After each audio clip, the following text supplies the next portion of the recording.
কুরবানির যে সময় চলে আসছে, কিছু কথা আরো আমাকে আপনাকে ধ্যানে রাখতে হবে, মনে রাখতে হবে। কি কথা? দয়ার নবী বলেছেন সাইয়াদেস, যেদিন জিলহিজ্জা মাসের চাঁদ আমি আপনি দেখে নেব। দয়ার নবী বলেছেন চাঁদ ওঠা পর তোমার এই হাতের কোণে গলা তুমি কাটবে না, মেলোক হোক কিংবা মদলোক হোক। তোমার মাথার চুল তুমি কাটবে না, মুজ দাড়ি তুমি কাটবে না, বগল তুমি সাফ করবে না, সারাঙ্গার চুল তুমি কাটবে না, শরীরের কোনো গায়ের কোনো জিনিস তুমি কাটবে না। কতক্ষণ পর্যন্ত?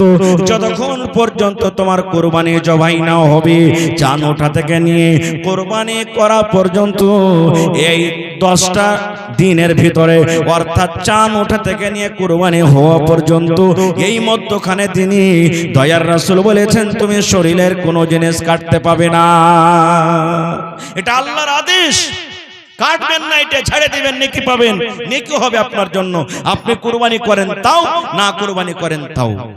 কিন্তু যারা কুরবানি ইরাদা করে নিয়েছে কুরবানি করব, যে জানোয়ারটা আপনি কিনেছেন বা কুরবানির একদিন আগে কিনবেন, মেলায় মানুষ তো আছে যে একদিন আগে কিনবে, কারণ কুরবানির দিন হলো 4টে দিন। কয়দিন কুরবানি করতে হবে ভাই আমাদেরকে? 4 দিন কুরবানির দিন, একদিন নয়, 4 দিন। কখন কখন 4 দিন? দয়ার রাসূল বলেছেন, আল্লাহ তাআলা নিজে বলেন কুরবানির দিন হলো 4টা। চাঁদের 10 তারিখে কুরবানির দিন। যদি কোনো কারণে চাঁদের 10 তারিখে কুরবানি করতে পেলেন না, চাঁদের 11 তারিখে আপনাকে কুরবানি করতে হবে। যদি 11 তারিখে কুরবানি না হলো, চাঁদের 12 তারিখে আপনি কুরবানি করতে পাবেন।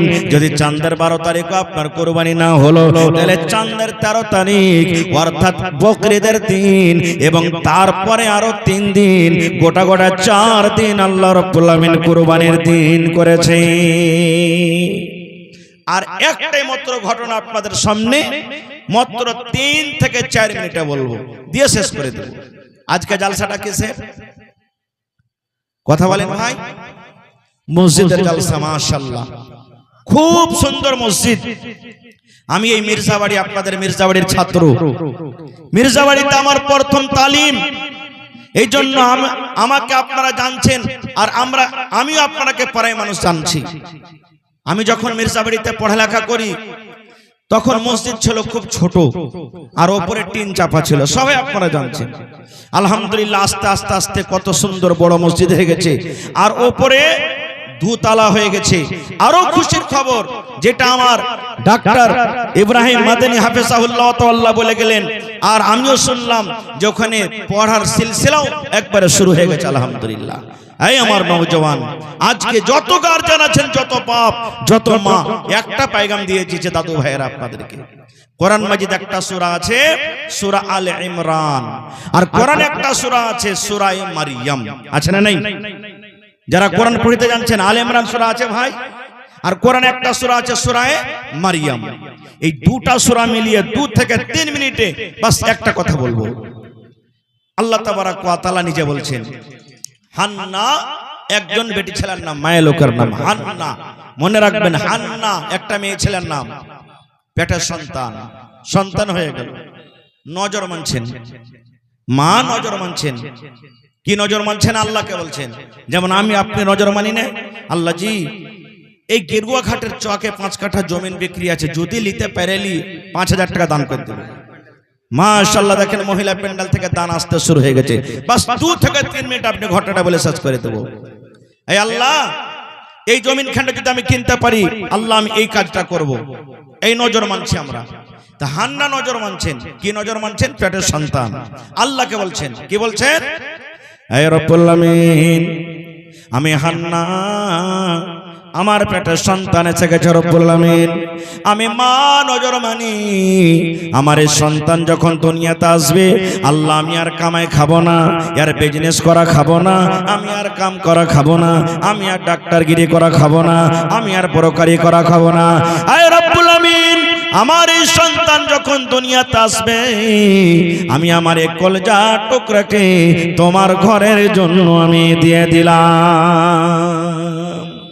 মা নজর মেলেন, আল্লাহ আমার এই সন্তান যখন ছেলেটা দুনিয়াতে আসবে, পেটিয়া যেখানে যখন দুনিয়াতে আসবে, একটু বড় করব, আর ছেলেটাকে কুণ্ঠে দেব, তোমার ঘরে দিয়ে দেবো, আমি এর কামাই করে আমি খাবো না।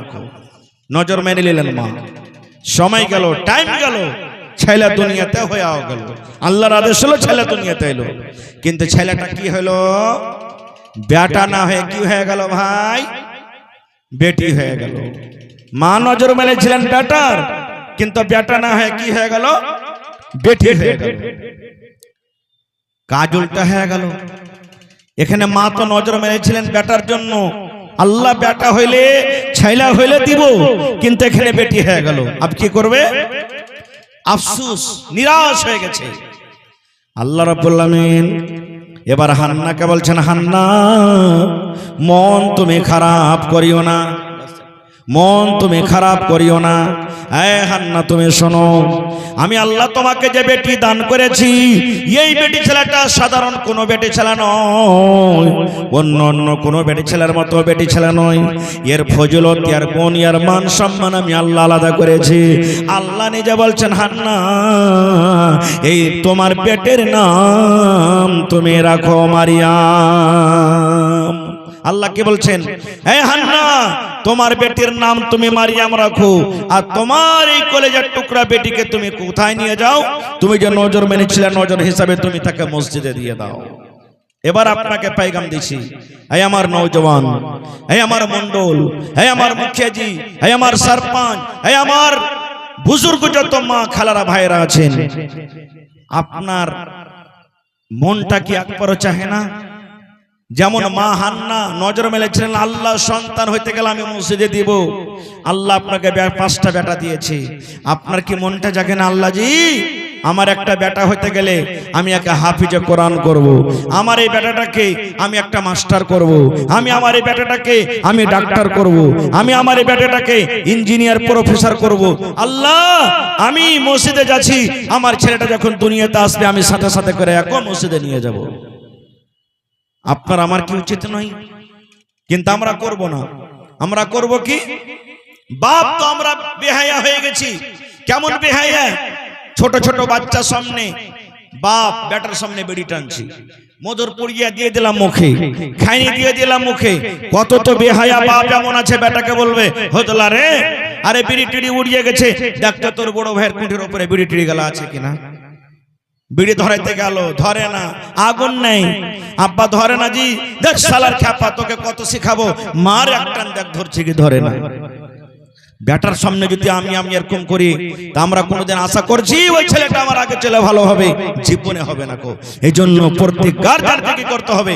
প্রথমে ভালো হতে হবে, তারপরে ছেলে ভালো হবে, না হলে হবে না।